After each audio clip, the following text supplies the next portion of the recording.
afternoon. My name is Joseph Lloyd and I source cars for people on a professional basis, hence the name of my channel, Lloyd Vehicle Consulting. 4 years ago, I was asked to come up with a series of videos that were filmed inexpensively. We don't use digital cameras, we don't use fluid head tripods, we don't use shotgun microphones, we wear tatty shirts, we just use a phone. But we look at cars that you can buy for a budget up to £1,000 only, and we very much enjoy ourselves. These are cars that might be in cosmetically bad condition. You might see oil leaks, rattly dashboards and cosmetic imperfections, but we go all over the country and we find these very inexpensive cars that you all seem to enjoy watching.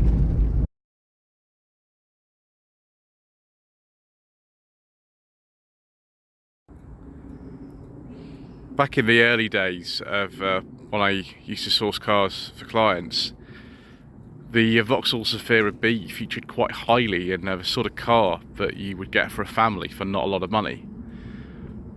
Thing is, with these, they've depreciated so much over the years that finding a nice one is quite difficult, just because people didn't really look after them. This is one of the later models. It was made in 2012. About the same year as the Zafira C or Zafira Tourer, which was a replacement, came out, and it's just the sort of normal 1.6 exclusive model. The car actually came out in 2005 and is very heavily related to the Vauxhall Astra Mark V or the Astra H that was released the previous year. Certainly styling now looks very old-fashioned, but you know, at the time it would have been sort of contemporary and up-to-date. It's sort of an evolution really of Zafira A, which came out in 1999. I don't think Griff Rhys-Jones was advertising the Zafira by the time that this car was made in 2012. They sort of moved on in that sort of way, but yeah, I think it looks absolutely fine, even with this very normal trim. One thing I would like is some parking sensors, but of course it's just the Exclusiv without the E on the end, which is annoying.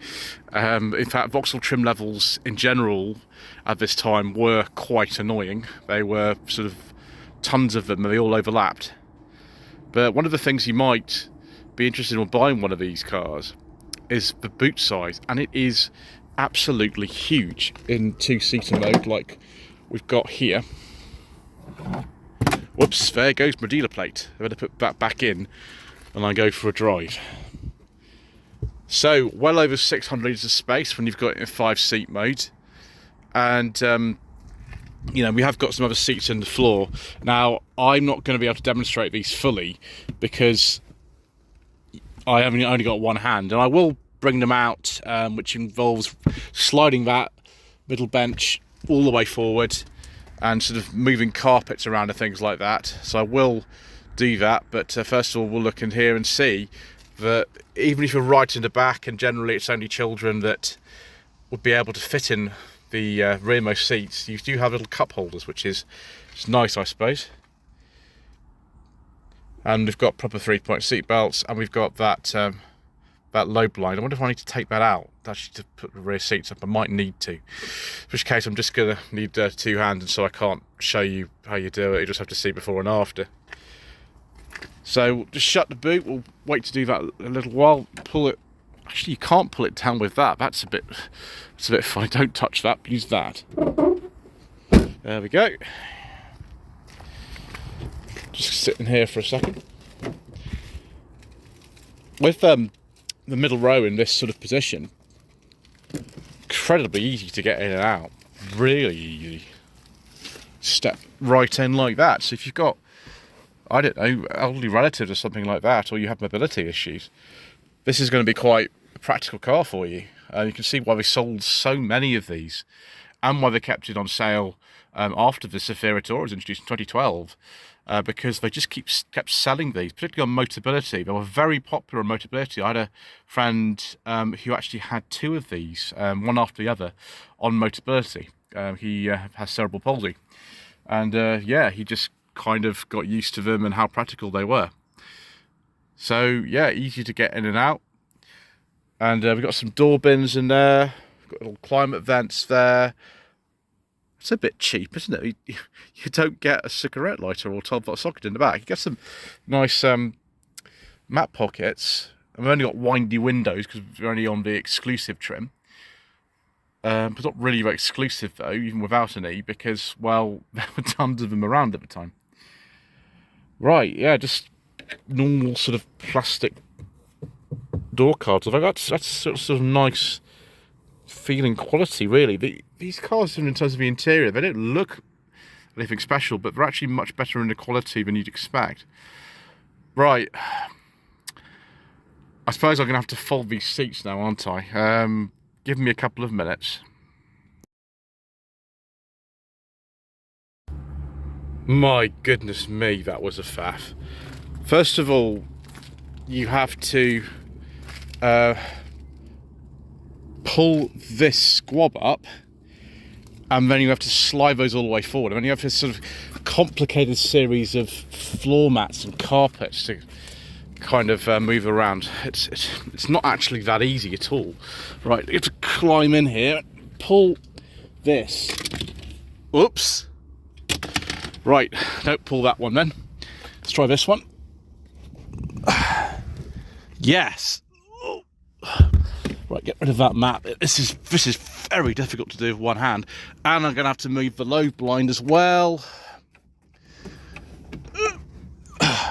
Okay.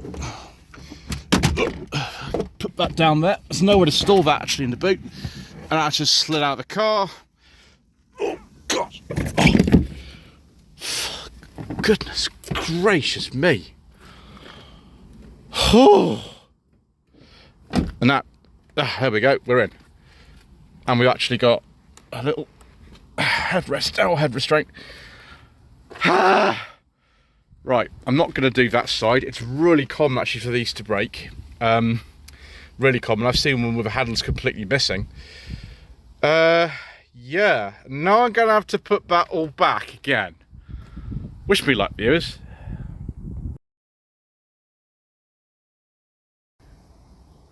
Oh my goodness gracious me, that was a faff.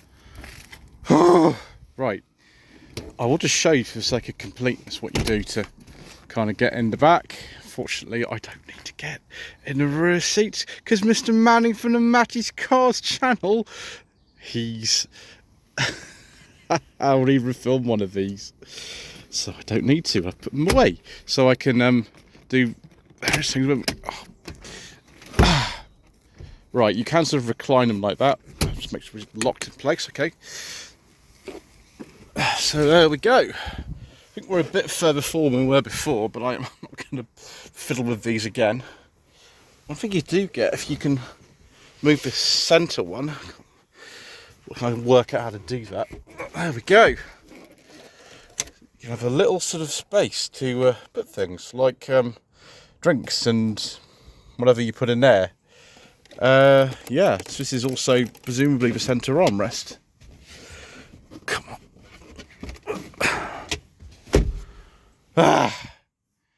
Right, I think it's enough of the practicality of the car in the back. Let's go and sit at the front and not move too many small seats around, shall we? So, very familiar driving environment to someone who has been in a Vauxhall from the 2000s. In fact, the cabin is almost identical to that of an Astra H. We've got the same centre console in here.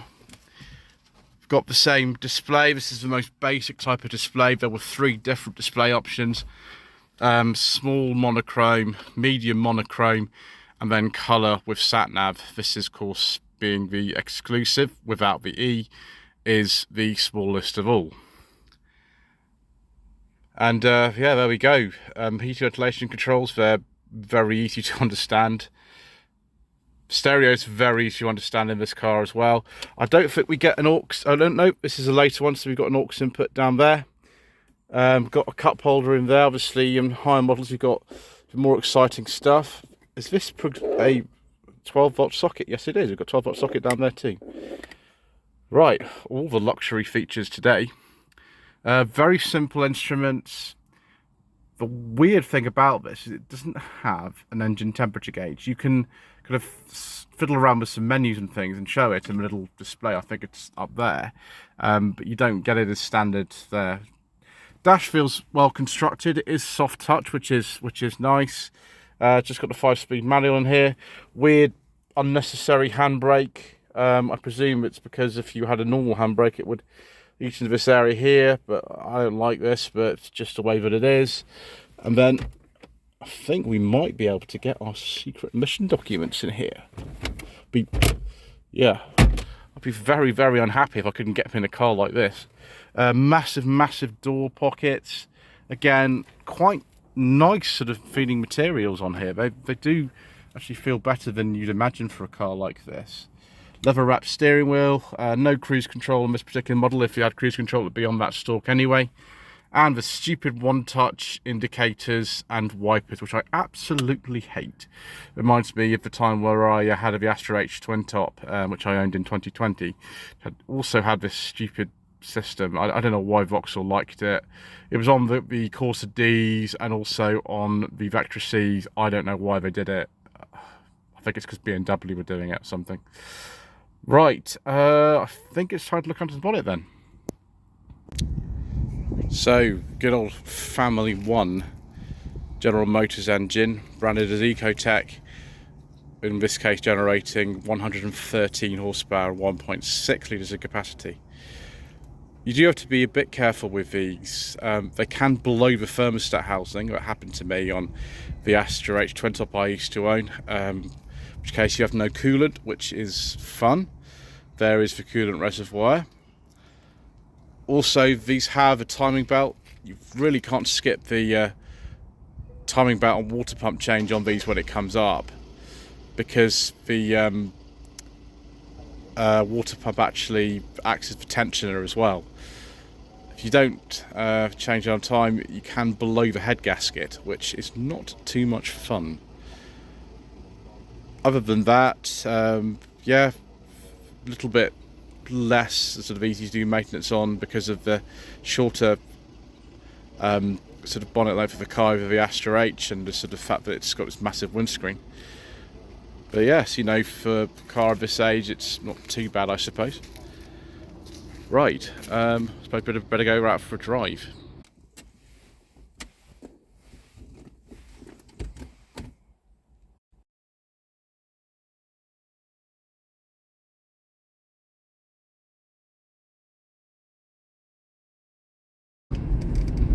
If you're at all familiar with Vauxhalls from the mid-2000s, then the driving dynamics of the Zafira B will come as no surprise to you whatsoever, and neither will the engine range. The base unit is this 1.6, which is a design of engine that dates back to the early 1980s, where it was first released in the Opel Kadett D or Vauxhall Astra Mark 1. It's known as the Family 1 unit. And in the Zafira B, it either generates 103 horsepower, which was the model up to about 2009, or in this case, which is a 2012, it develops 113 brake horsepower and it's got a variable valve timing system on it. It's not the fastest thing in the world, this. 0 to 60 is about, I think, 13 seconds in one of these. So you might want to go for the 1.8 version of this Family 1 engine. Or Ecotech, as actually they were branded by the time that the Zafira B came out in 2005, which generates 138 horsepower. That engine, I think, was the last version of the Family 1 to be sold in this country. I think it lasted in the Vauxhall Insignia A until about 2017 or something like that. Certainly with the latest Zafira Bs that were released after 2011, like this one, when the Zafira Tourer was out, the 1.6 and 1.8 engines were the only ones available. Previously, there had been some other engines in the Zafira B, a bit more exciting possibly than those. First of all, the 2.2 litre Ecotech engine. That's chain driven rather than belt driven like the 1.8 and 1.6 engines are. That generated 147 horsepower. And then the really fancy stuff, the 2-litre turbocharged engine, which was used in the Vauxhall Astra VXR. The lower power version was 197 horsepower, and then in the Zafira VXR, like the Astra, 237 horsepower. Possibly not the best unit though for reliability, as the 6-speed manual that comes with those 2-litre turbo engines, and many people have said it in the same way, is made of chocolate. It's well known for being a little bit poor in that respect, so maybe one to avoid it unless you want to change the gearbox on a frequent basis. Also to be avoided are some diesel models, because as usual, due to controversial government legislation and all kinds of other reasons, we don't talk about diesels on this channel.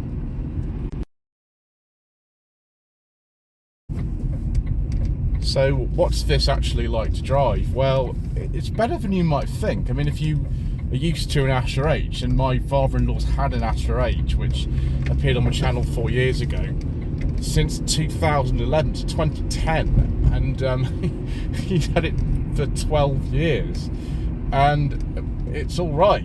So's this. It's actually better than you'd expect. The cornering is a lot flatter than you'd think for such a tall car. And the steering, which I think is electro-hydraulic in one of these, is actually, it's all right. The gearbox is pretty good. This car's done 88,000 miles, and it doesn't actually feel too bad. The 1.6 and 1.8 were only available with a 5-speed manual. You could also get an auto, I think, on the 1.8. The 2-litre turbos had a 6-speed gearbox. I think the 2.2s might have had a 6-speed as well. I can't remember now. But yeah, the ride is pretty good. This is just the standard exclusive model, so not massive alloy wheels on this. It drives absolutely fine. It's quite comfortable. It is a bit like a bus though, because the steering wheels are quite an angle. It reminds me of driving an old Metro in that respect. It's okay, it's just I prefer a flatter sort of steering wheel. One good thing about these is that you can get most of the parts, because they were made until 2014, and the Astra was introduced in 2004, so very long run for this platform of car. Brakes feel fine. This handbrake's a bit weird, but it's just one of these things. It's not exactly sort of like a vanilla experience driving one of these. It's much better than you might imagine from looking at the car, but it's not the most exciting thing I've driven in the last few days, put it that way.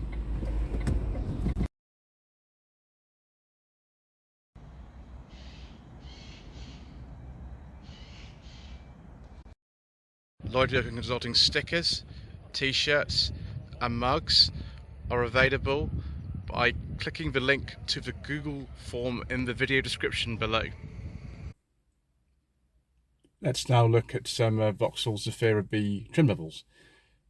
There was the Active Plus, the Breeze Plus, the Club, Design, Elite, Energy, Excite, Exclusive without the E on the end, Expression, Life, SRI, and of course the VXR.